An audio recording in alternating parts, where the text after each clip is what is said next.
नमस्कार। डीकेसी हिंदी कहानी के लिए मैं दीपक कुमार चंद्रवंशी रुद्राली पार्ट 9 लेकर आ चुका हूँ। और हाँ, सॉरी मेरे फ्रेंड्स, मेरे सब्सक्राइबर जितने भी हैं, मैं वीडियो नहीं ला पा रहा था 2 दिन से। कुछ कारणवश मैं रिश्तेदार के यहाँ चला गया था, वहाँ पे नेटवर्क नहीं था, इसलिए वीडियो नहीं डल पा रहा था। इसके लिए बहुत बहुत सॉरी, बहुत सॉरी। और हाँ, फाइनली 9 आ चुका है, तो जाइए वीडियो को लाइक कीजिए, चैनल को सब्सक्राइब कीजिए, शेयर कीजिए अपने फ्रेंड्स एंड फैमिली के साथ, कमेंट कीजिए, और बुरा लगा होगा तो सॉरी इसके लिए। चलिए वीडियो को स्टार्ट करते हैं। धन्यवाद। रुद्राली पार्ट 9। रुद्राली उदास थी अपनी जिंदगी से। अक्सर जब भी वो इस वजह से या काकी के तानों से दुखी होती तो यहीं आ जाती। इस वक्त वो मंदिर में सीढ़ियों पर बैठी थी। आने जाने वाले लोग उसे प्रणाम कर रहे थे और अपने मंगल कामना के लिए उससे आशीर्वाद मांग रहे थे, मगर किसी को उसके शांत चेहरे के पीछे की उदासी नजर नहीं आ रही थी। कुछ देर बाद जब पुजारी जी उधर से गुजरे और उस पर ध्यान गया तो बोले, अरे रुद्रा बिटिया, तुम आज फिर यहाँ। रुद्राली ने बिना उन्हें देखे उदासी में जवाब दिया, क्यों पुजारी जी, मैं यहाँ नहीं आ सकती। आपने ही तो कहा है कि ये मेरा दूसरा घर है, तो का अपने घर में रोज रोज आना मना है। पुजारी हंस दिया, फिर कहा, नहीं बिटिया, ई मंदिर में तुम रोज रोज आ सकती हो, लेकिन कभी बाकी लोगों के जैसे भोलेनाथ की पूजा भी कर लिया करो। हर बार आती हो तो चौखट पर से ही लौट जाती हो। रुद्राली हल्का सा मुस्कुराकर बोली, मैं शिव की पुत्री हूँ पुजारी जी, और मुझे भोलेनाथ को खुश करने के लिए पूजा अर्चना करने की जरूरत नहीं है।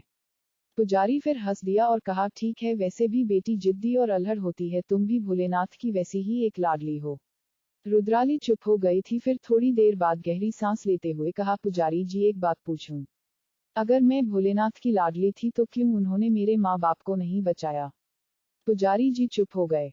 रुद्राली ने आगे कहा, क्या उन्हें मेरी फिक्र नहीं हुई कि बिना माँ बाप मैं कैसे पलूंगी। बोलते हुए रुद्राली की आंखों में नमी आ गई। पुजारी जी ने गहरी सांस लेकर कहा, बिटिया, भाग्य के लेखा जोखा से कौन बच पाया है। स्वयं भगवान शिव को किस्मत ने ना जाने कितने दुख दिए। उनकी पत्नी सती से अलग कर दिया, मगर फिर वही माता पार्वती बनकर उनके पास आ गई। इसी तरह बिटिया, हमारे साथ जो घटता है उसके पीछे कारण होता है।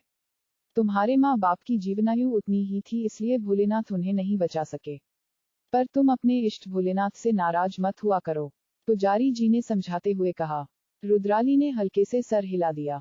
पुजारी, अच्छा अब जल्दी अंदर चलो, आज भोग में मोतीचूर के लड्डू बने हैं। रुद्राली के चेहरे पर लंबी मुस्कान आ गई। मुंबई शहर। चहक टेंशन में कुर्सी पर बैठी हुई थी। आज सार्थक जेल से रिहा हो रहा था और चहक उसे घर वापस लाना चाहती थी, मगर उसकी समझ नहीं आ रहा था कि कैसे ये करे। उसने एक बार सबसे इस बारे में बात करने की कोशिश की थी, लेकिन सभी उससे नाराज हो गए थे। फिर उसके बाद चहक ने इस बारे में दोबारा कोई बात नहीं की। सार्थक जेल में था। आज उसकी रिहाई का दिन था। बीते 6 महीनों में सार्थक काफी बदल चुका था। उसका हंसता मुस्कुराता चेहरा आज एक पत्थर के जैसे बेजान दिख रहा था। आंखों में पसरा खालीपन और सूख चुके होंठ ऐसे हो गए थे जैसे उन्होंने वर्षों से कुछ ना बोला हो। वो शांत, एकदम शांत था। जेलर ने उससे कुछ पेपर्स पर साइन करवाए, फिर जाने को बोल दिया। सार्थक जेल के बाहर निकला तो तुरंत अपने चेहरे और आंखों पर हाथ रख दिया। काफी दिनों बाद वो सूरज की रोशनी में आया था। उजाला मानो चुभ रहे थे उसे। फिर उसने धीरे से हाथ हटाया और सूरज की तरफ देखा। वो सड़क पर खड़ा था। जान पहचान वाला कोई नहीं था, उसके सारे रिश्तों ने पहले ही नाता तोड़ लिया था। वो सड़क पर चल रहा था, तभी कोई उसके सामने आ गया। सार्थक ने नजरें उठाकर देखा, उसके दोस्त खड़े थे और मुस्कुराते हुए उसे देख रहे थे। सार्थक ने कोई जवाब नहीं दिया और सर दोबारा नीचे कर लिया। प्रणय, अरे सार्थक कैसा है? महीनों बाद तुझे देखकर बड़ी खुशी हुई। आकाश, तू कहाँ चला गया था भाई? बहुत याद किया है हमने तुझे।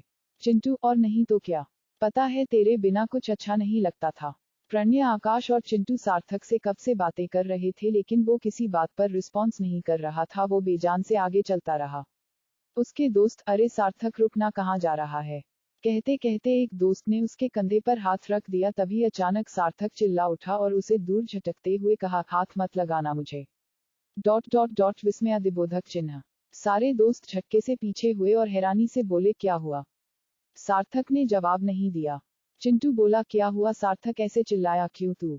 हम तो बस तुझसे बात कर रहे थे। इस बार सार्थक ने जवाब दिया, तो मत बात करो और दूर रहो। मुझसे बात करके क्यों अपनी जान खतरे में डालना चाहते हो? दूर रहो मुझसे। कहते हुए सार्थक फिर आगे बढ़ गया। उसके दोस्त उसे हैरानी से देख रहे थे। सार्थक का अजीब व्यवहार उनकी समझ में नहीं आया था। फिर उन्होंने देखा कि सार्थक काफी आगे बढ़ चुका था। आकाश ने बाकी दोस्तों से कहा, क्या हो गया है इसे, बड़ा अजीब सा लग रहा है। प्रणयत समझ आ गया होगा कि हम तीनों सिर्फ मतलब के लिए उससे लगाव दिखाते हैं, इसलिए शायद हमारे पास नहीं आना चाहता। चिंटू ने अफसोस करते हुए कहा, अरे भगवान, अब क्या करेंगे। सोचा था कि इसके जेल से छूटते ही फिर से पहले जैसी मौज मस्ती शुरू हो जाएगी, लेकिन ये तो। प्रणयत छोड़ यार, बिना इसके पैसों के 6 महीने काट लिए ना हमने, अब आगे भी ऐसे ही काट लेंगे, वही चोरी के धंधे से। चिंटू ने गहरी सांस लेकर सर हिला दिया। उसके बाद चिंटू और प्रणय अपने रास्ते जाने के लिए मुड़ गए, लेकिन आकाश अब भी सार्थक की ओर देख रहा था।